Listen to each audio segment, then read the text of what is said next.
ಎಲ್ಲ revenue ಡಿವಿಷನ್ಗಳಲ್ಲಿ cabinet ಮೀಟಿಂಗ್ಗಳನ್ನ ಮಾಡಬೇಕು ಅಂತ ತೀರ್ಮಾನ ಮಾಡಿ ಗುಲ್ಬರ್ಗಾ ಡಿವಿಷನ್ನಲ್ಲಿ ಕ್ಯಾಬಿನೆಟ್ ಮೀಟಿಂಗ್ ಮಾಡಿದ್ದೀವಿ.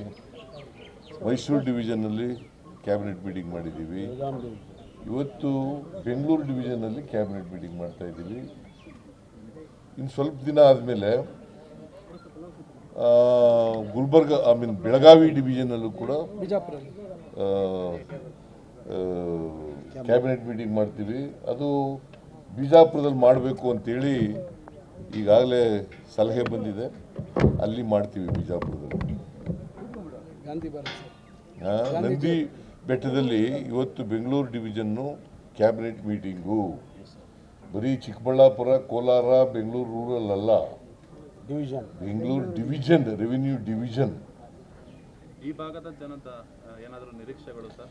ನೋಡಪ್ಪ, ಕ್ಯಾಬಿನೆಟ್ನಲ್ಲಿ ನಾವು ಏನು ಹೇಳಿದ್ದೀವಿ, ಅಲ್ಲ ಬಜೆಟ್ನಲ್ಲಿ ಏನು ಹೇಳಿದ್ದೀವಿ, ಆ ಬಜೆಟ್ನ ಕಾರ್ಯಕ್ರಮಗಳನ್ನು ಇಲ್ಲಿ ಮಾಡ್ತೀವಿ.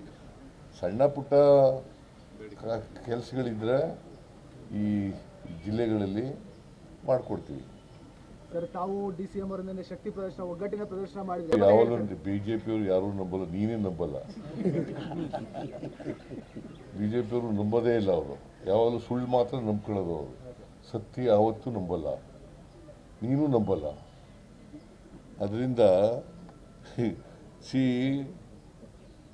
ಬಿಜೆಪಿಯವರು ಏನು ಹೇಳ್ತಾರೆ ಅನ್ನೋದು, ಅವರು ಸುಳ್ಳು ಹೇಳೋದ್ರಲ್ಲಿ ನಿಸ್ಸೀಮರು. ಬರೀ ಸುಳ್ಳೆ ಹೇಳೋದು. ಅವರು ಸತ್ಯ ಹೇಳೋದು ಗೊತ್ತೇ ಇಲ್ಲ ಅವರಿಗೆ. ಅದರಿಂದ ಅವ್ರು ನಂಬ್ತಾರ ಬಿಡ್ತಾರ ನಮಗೆ ಗೊತ್ತಿಲ್ಲ. ನಾವು ಎಲ್ಲ ಒಟ್ಟಾಗಿದ್ದೀವಿ.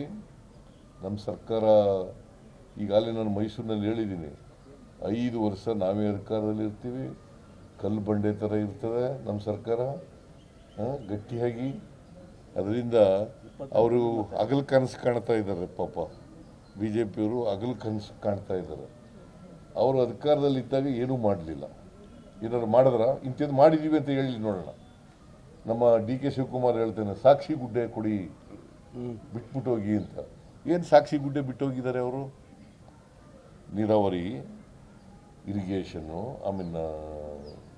ರೂರಲ್ ಡೆವಲಪ್ಮೆಂಟು, PWD, ಆಮೇಲೆ ಎಜುಕೇಷನ್ನು, ಆಮೇಲೆ ಹೆಲ್ತು, ಎಲ್ಲಿ ಬಿಟ್ಟಿದ್ದಾರೆ? ಯಾವ್ದು ಬಿಟ್ಟಿದ್ದಾರೆ ಹೇಳಿ ನೋಡೋಣ. ಅಧಿಕಾರ 4 ವರ್ಷ ಅಧಿಕಾರದಲ್ಲಿ ಇದ್ದರು ಅವರು. ಕುಮಾರಸ್ವಾಮಿ ಒಂದು ಸಮ್ಮಿಶ್ರ ಸರ್ಕಾರದಲ್ಲಿ 1 ವರ್ಷ 2 ತಿಂಗಳಿದ್ರು. ಏನು ಮಾಡಿದ್ದಾರೆ ಅವರು? ಏನು ಮಾಡಿಲ್ಲ. ಸುಮ್ಮನೆ ಸುಳ್ಳು ಹೇಳ್ಕೊಂಡು ಜನರಿಗೆ ತಪ್ಪುದಾರಿಗಳಿರ್ತಕ್ಕಂಥ ಪ್ರಯತ್ನವನ್ನು ಮಾಡ್ತಾ ಇದ್ದಾರೆ. ನೀವು ನೋಡಿದ್ರ ನಮ್ಮ 2ನೇ ವರ್ಷದ ಸಾಧನಾ ಸಮಾವೇಶ ನೋಡಿದ್ರ? ಹೊಸಪೇಟೆಯಲ್ಲಿ ಸುಮಾರು 2 ಲಕ್ಷಕ್ಕಿಂತ ಜಾಸ್ತಿ ಜನ ಇದ್ರು. 3 ಲಕ್ಷಕ್ಕಿಂತ ಜಾಸ್ತಿ ಜನ ಇದ್ರು. ಮಳೆ ಇದ್ರೂ ಬಂದಿದ್ರು ಕೂಡ ಇದ್ರು. ಆಮೇಲೆ ಒಳಗಡೆ ಬರೋಕ್ಕಾಗಲಿಲ್ಲ. ಭಾಳ ಜನ ಸುಮ್ಮನೆ ಬರ್ತಾರ. 1 ಲಕ್ಷ ಜನಕ್ಕೆ ಸವಲತ್ತು. ಬಿಜೆಪಿಯವರ ನೀನು ಅವನೇ ಸುಮ್ಮನಿದ್ದಾನೆ. ನೀವೇ ತಿರುಗ್ತಾ ಇದ್ದೀನಿ.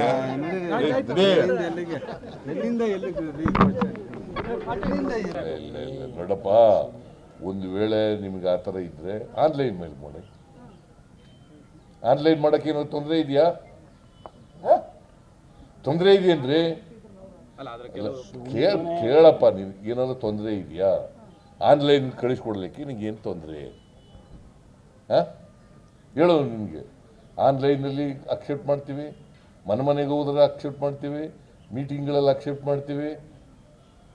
ಯಾವುದಾದ್ರು ಈ ದಾರಿಗಳಲ್ಲಿ ಯಾವುದಾದ್ರು ಒಂದು ದಾರಿನಲ್ಲಿ ನೀವು ನಿಮ್ಮ ಜಾತಿ ಹೇಳ್ಕೋಬೇಕು. ಅದು ಪರಿಶಿಷ್ಟ ಜಾತಿ ಮಾತ್ರ. ಪರಿಶಿಷ್ಟ ಜಾತಿ 101 ಜಾತಿಗಳಿದೆ. ಪರಿಶಿಷ್ಟ ಜಾತಿ, ಪರಿಶಿಷ್ಟ ವರ್ಗ, ಅವರು ಮಾತ್ರ ಸರ್ವೆ ಮಾಡ್ತಾ ಇರೋದು. ಪರಿಶಿಷ್ಟ ಜಾತಿ ಪರಿಶಿಷ್ಟ ವರ್ಗ, ಪರಿಶಿಷ್ಟ ಜಾತಿಗಳು ಸರ್ವೆ ಮಾಡ್ತಾ ಇದ್ದಾರೆ. ಬಟ್ ಅಧಿಕಾರಿಗಳು ಮಾಡಿದ್ದೀವಿ ಅಂತ ರುಜು ಹಾಕ್ಬಿಟ್ಟು ಹೋಗ್ತಿದ್ದಾರೆ. ಎಲ್ರಿಗೂ ಆನ್ಲೈನ್ ಅಲ್ಲಿ ಮಾಡಕ್ ಬರ್ಬೇಕಲ್ಲ ಆ ವರ್ಗದ ಜನಕ್ಕೆ ಅಂತ. ನೋಡಪ್ಪ, ನಿನಗೆ ಮನೆಗೆ ಬಂದಿರ್ತಾರೆ. ಅಲ್ಲಿ ಕೊಡಲಿಲ್ಲ ಅಂತಂದರೆ ಅಂಟಿಸ್ಬಿಟ್ಟು ಹೋಗ್ತಾರೆ. ಇಲ್ಲದೆ ಹೋದರೆ, ಹೇಳದೆ ಹೋದರೆ, ಜಾತಿ ಹೇಳದೆ ಹೋದರೆ ಅಂಟಿಸ್ಬಿಟ್ಟು ಹೋಗ್ತಾರೆ. ಅದಕ್ಕೆ ನಾವೇನು ಮಾಡಿದ್ದೀವಿ, ಕೆಲವರಿಗೆ ಸೋಷಿಯಲ್ ಸ್ಟಿಗ್ಮಾ ಇರಬೇಕು, ಬೆಂಗಳೂರು ನಗರದಲ್ಲಿ ಸೋಷಿಯಲ್ ಸ್ಟಿಗ್ಮಾ ಇರಬೇಕು. ಅದಕ್ಕೋಸ್ಕರವಾಗಿ ಆನ್ಲೈನ್ ಮೂಲಕ ಮಾಡಿಬಿಡಿ. ನಿಮ್ಗೆ ಯಾರು ಗೊತ್ತಾಗಲ್ವಲ್ಲ, ಯಾರು ಕೇಳೋದಿಲ್ವಲ್ಲ, ಆನ್ಲೈನ್ ಮೂಲಕ ಮಾಡಿ.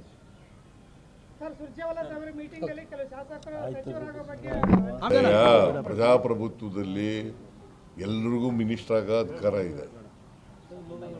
ಹೈಕಮಾಂಡು ಅಂತಿಮವಾಗಿ ತೀರ್ಮಾನ ಮಾಡೋದು, ಗೊತ್ತಾಯ್ತಾ? ಈಗ 142 ಜನ ಇದ್ದಾರೆ ನಮ್ಮ ಪಾರ್ಟಿನಲ್ಲಿ, 34 ಜನ ಮಾತ್ರ ಮಾಡಬೇಕು. ಎಲ್ಲರೂ ಮಾಡೋಕ್ಕಾಗತ್ತಾ? 15% ಮಾತ್ರ ಮಾಡಬೇಕು ಮಂತ್ರಿಗಳನ್ನು.